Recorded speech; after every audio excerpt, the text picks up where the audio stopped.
Hello guys, आज के इस वीडियो में हम लोग बिहार बोर्ड के क्लास 12th के हिंदी का 8th चैप्टर जिसका नाम है सिपाही की माँ। इस चैप्टर के हम सारे ऑब्जेक्टिव क्वेश्चंस को डील करेंगे। इस वजह से यह वीडियो आप सभी के लिए इम्पोर्टेंट है। तो चलिए हम क्वेश्चंस की ओर बढ़ते हैं। फर्स्ट क्वेश्चन है, मोहन राकेश जो कि इस चैप्टर के राइटर हैं के बचपन का नाम क्या था। तो आपको याद रखना है कि सिपाही की माँ ये जो चैप्टर है इसके राइटर हैं मोहन राकेश और इनके बचपन का नाम था मदन मोहन गुगलानी। ठीक है, यहाँ पर इसने मुगलानी लिख दिया है, आपको याद रखना है कि मदन मोहन गुगलानी था। तो ए नंबर इस क्वेश्चन का आंसर हो जाएगा। सेकंड नंबर क्वेश्चन है, मुन्नी कौन थी। तो इस चैप्टर के कैरेक्टर की बात करें तो आपको याद रखना है कि कई कैरेक्टर इसमें आए थे, उसमें से एक कैरेक्टर जो है वो मुन्नी का था। तो इस चैप्टर का जो मेन कैरेक्टर है वो कौन है, बिस्नी है। ठीक है, बिस्नी और मानक। और बिस्नी की एक बेटी रहती है जिसका नाम रहता है मुन्नी और बेटे का नाम रहता है मानक। ठीक है, आपको इन दोनों कैरेक्टर का नाम याद रखना है। तो मुन्नी कौन थी, बिस्नी की बेटी। डी नंबर इस क्वेश्चन का आंसर हो जाएगा। आप सभी लोग अपना अपना आंसर सोचने के लिए वीडियो को थोड़ी देर के लिए रोक लिया कीजिए, उसके बाद अपना आंसर सोच लीजिए, फिर वीडियो को प्ले करके अपना अपना आंसर मिला लीजिएगा। थर्ड नंबर क्वेश्चन है, सिपाही की माँ एकांकी की कथा वस्तु है। तो यहाँ से इस क्वेश्चन से हमें एक चीज पता चल गया कि सिपाही की माँ का जो विधा है वो क्या है, तो वो एक एकांकी है। ठीक है, नाटक का एक छोटा सा रूप है। तो ये जो एकांकी है इसकी कथा वस्तु क्या है, किस पर फोकस किया गया है, तो निम्न मध्यम वर्ग की ओर फोकस किया गया है। ए नंबर इस क्वेश्चन का आंसर हो जाएगा, यानी कि लोअर मिडिल क्लास के जो लोग हैं उस पर ये कहानी बेस्ड है, उस पर आधारित है। फोर्थ नंबर क्वेश्चन है, सिपाही की माँ एकांकी की बिस्नी चारपाई के पास मोढ़े पर बैठकर क्या करती दिखाई देती है। तो सिपाही की माँ एकांकी में बिस्नी जो है वो क्या करती हुई दिखाई देती है, तो वो चरखे से सूत काटती हुई दिखाई देती है। ठीक है, ए नंबर इस क्वेश्चन का आंसर हो जाएगा।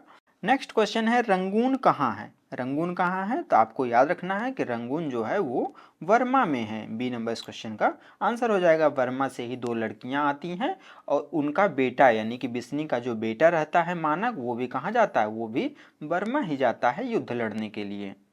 सिक्स नंबर क्वेश्चन है, मोहन राकेश रचित नाटक संग्रह है, यानी कि मोहन राकेश का जो नाटक संग्रह है उसका नाम क्या है। तो आपको याद रखना है कि आषाढ़ के एक दिन उनका एक नाटक संग्रह है। इसके अलावा कुछ और नाटक संग्रह भी हैं, जैसे कि और कौन कौन सा है। सेकंड नंबर है, लहरों के राजहंस। क्या है, लहरों के राजहंस, ये भी उनका नाटक संग्रह है।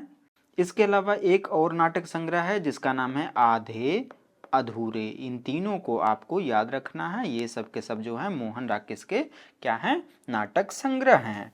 नेक्स्ट क्वेश्चन है सेवंथ नंबर, सिपाही की माँ एकांकी के लेखक कौन है, या सिपाही की माँ ये जो चैप्टर है इसके रचनाकार कौन है। इसके रचनाकार है मोहन राकेश। ठीक है, बी नंबर इस क्वेश्चन का आंसर हो जाएगा। एट्थ नंबर क्वेश्चन है, बिस्नी किस एकांकी की पात्रा है, यानी कि ये बिस्नी जो है वो किस एकांकी की एक कैरेक्टर है। तो आपको याद रखना है कि ये कौन सा चैप्टर में आई थी, तो ये आई थी सिपाही की माँ में। ठीक है, डी नंबर इस क्वेश्चन का आंसर हो जाएगा, इसी की एक कैरेक्टर है जिसका नाम है बिस्नी। नाइन्थ नंबर क्वेश्चन है, मानक की माँ का नाम क्या है। तो अभी जस्ट बताया था कि मानक या कि फिर मुन्नी दोनों की माँ का नाम क्या था, इनकी माँ का नाम था बिस्नी। सी नंबर इस क्वेश्चन का आंसर हो जाएगा। टेंथ नंबर क्वेश्चन है, मानक किस युद्ध में सिपाही के रूप में लड़ने वर्मा गया था।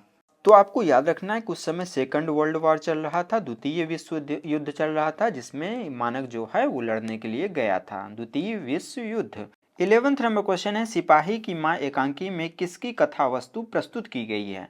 तो इस चैप्टर में किसके बीच में बातचीत होती है, तो माँ और बेटी के बीच में बातचीत होती है। बिस्नी और मुन्नी यही दोनों जो हैं आपस में डिस्कस करते हैं कि भैया कब आएंगे, इन सब चीज़ के बारे में डिस्कस कौन करते हैं, माँ और बेटी। 12th नंबर क्वेश्चन है, मोहन राकेश किस पत्रिका के संपादक रहे। तो मोहन राकेश जिस पत्रिका के संपादक रहे उसका नाम है सारिका। ठीक है, ए नंबर इस क्वेश्चन का आंसर हो जाएगा। 30 नंबर क्वेश्चन है, मुन्नी डाक गाड़ी के पीछे क्यों जाती है। जब मुन्नी को पता चलता है कि डाक वाली गाड़ी आ गई है तो वो चिट्ठी लेने के लिए जाती है कि भैया यानी कि मानक की चिट्ठी तो नहीं आई है, यह देखने के लिए चिट्ठी लेने के लिए वो जाती है। ठीक है। 14 नंबर क्वेश्चन है, नाटक के क्षेत्र में जयशंकर प्रसाद के बाद की सबसे बड़ी प्रतिभा कौन माने जाते हैं। तो आपको याद रखना है मोहन राकेश को ही जयशंकर के बाद नाटक के फील्ड में इनको ही सबसे बड़ी प्रतिभा प्राप्त है, यानी कि ये टैलेंटेड हैं। किस क्षेत्र में? नाटक के क्षेत्र में। किसके बाद? तो जयशंकर के बाद। कौन? तो मोहन राकेश। ठीक है। 15 नंबर क्वेश्चन है, सिपाही की मां शीर्षक पाठ में हड्डियों का चलता फिरता ढांचा कौन है? तो इसमें एक दुबला पतला आदमी रहता है जिसका नाम रहता है दीनू कुम्हार। ठीक है, बी नंबर इस क्वेश्चन का आंसर हो जाएगा। 16 नंबर क्वेश्चन है, ईसाई लड़कियां बिस्नी के घर आकर क्या मांगती हैं? तो इस चैप्टर में दो क्रिश्चियन लड़कियां आती हैं। कहाँ से? वर्मा से आती हैं, जो कि छोटे छोटे कपड़े पहने हुए रहती हैं, जिनके कपड़े बहुत मैले रहते हैं, और वो घर में आकर क्या मांगती है? तो चावल और दाल मांगती है। बी नंबर इस क्वेश्चन का आंसर हो जाएगा।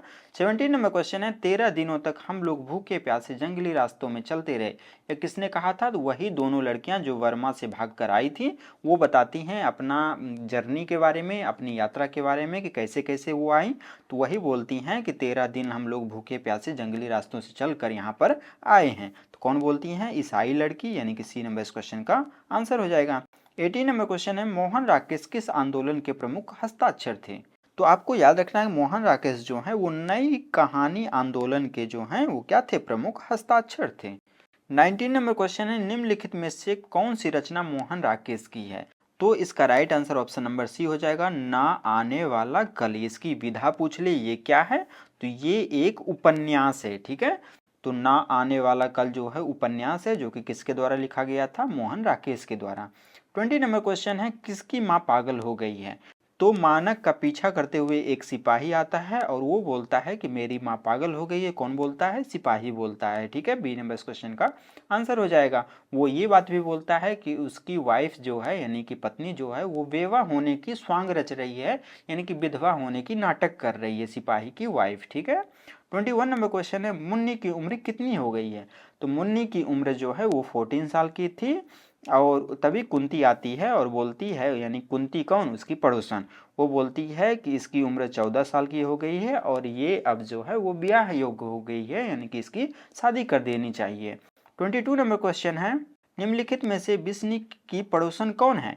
तो कुंती है उसकी पड़ोसन। यही आकर बोलती है कि मुन्नी तो अब 14 साल की हो गई है, ये ब्याह की योग्य हो गई है। ठीक है।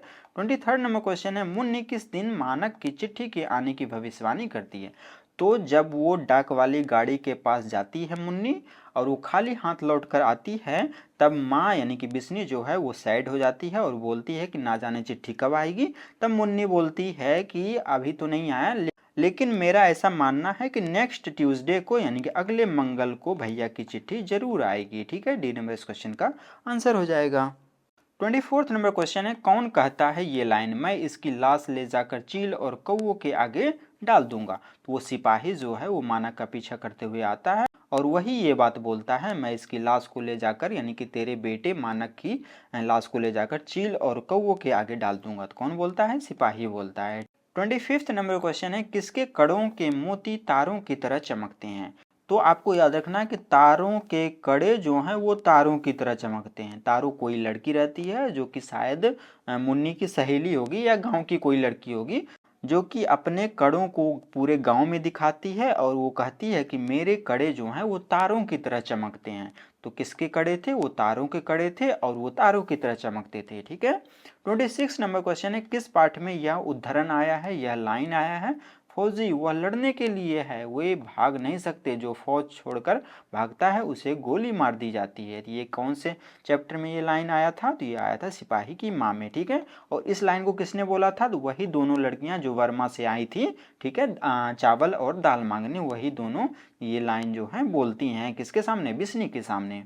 नेक्स्ट क्वेश्चन 27 नंबर क्वेश्चन है, मोहन राकेश का हैप्पी बर्थडे कब था, उनका जन्म कब हुआ था?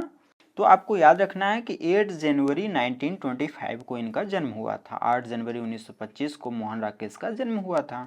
28 नंबर क्वेश्चन है, इनमें कौन सी कृति मोहन राकेश की है? तो जानवर और जानवर ये मोहन राकेश द्वारा ही लिखा गया है। आपको एक बात को याद रखना है कि जितने भी चैप्टर हैं उनके जन्म कब हुआ, उनका मृत्यु कब हुआ, उन्होंने कौन कौन सी कृतियां लिखी हैं, आपको ये बिल्कुल याद कर लेना है। ठीक है, मोहन राकेश की कृति का नाम क्या है? जानवर और जानवर। 29 नंबर क्वेश्चन है, मोहन राकेश का जन्म कहाँ हुआ था? वो जंडी वाली गली जो कि कहाँ है? अमृतसर में है, यहीं पर हुआ था। और अमृतसर कहाँ है? तो ये है पंजाब में। ठीक है। 30 नंबर क्वेश्चन है, सिपाही की माँ किस एकांकी संग्रह से लिया गया है? तो मोहन राकेश की एकांकी का संग्रह है जिसका नाम है अंडे के छिलके तथा अन्य एकांकी। इसी संग्रह से एक एकांकी लिया गया है जिसका नाम क्या है, सिपाही की माँ। 31 नंबर क्वेश्चन है, मुन्नी और मानक की माँ का नाम क्या है। तो मुन्नी और मानक की माँ का नाम क्या रहता है, बिस्नी रहता है। सी नंबर इस क्वेश्चन का आंसर हो जाएगा। 32 नंबर क्वेश्चन है, सिपाही की माँ एकांकी के अनुसार लड़ाई कहाँ हो रही है। तो इस एकांकी में जिक्र होता है कि बर्मा में जोरों की लड़ाइयाँ हो रही हैं। कहाँ पर, बर्मा में। बी नंबर इस क्वेश्चन का आंसर हो जाएगा। 33 नंबर क्वेश्चन है, मोहन राकेश की एकांकी का शीर्षक है। तो मोहन राकेश की एकांकी का शीर्षक है सिपाही की माँ। ठीक है, बी नंबर इस क्वेश्चन का आंसर हो जाएगा। 34 नंबर क्वेश्चन है, सिपाही की माँ कौन है। तो यहाँ पर सिपाही किसको रिप्रेजेंट किया गया है, तो यहाँ पर मानक के लिए लिखा गया है। ठीक है, तो मानक की माँ कौन है, तो बिस्नी है।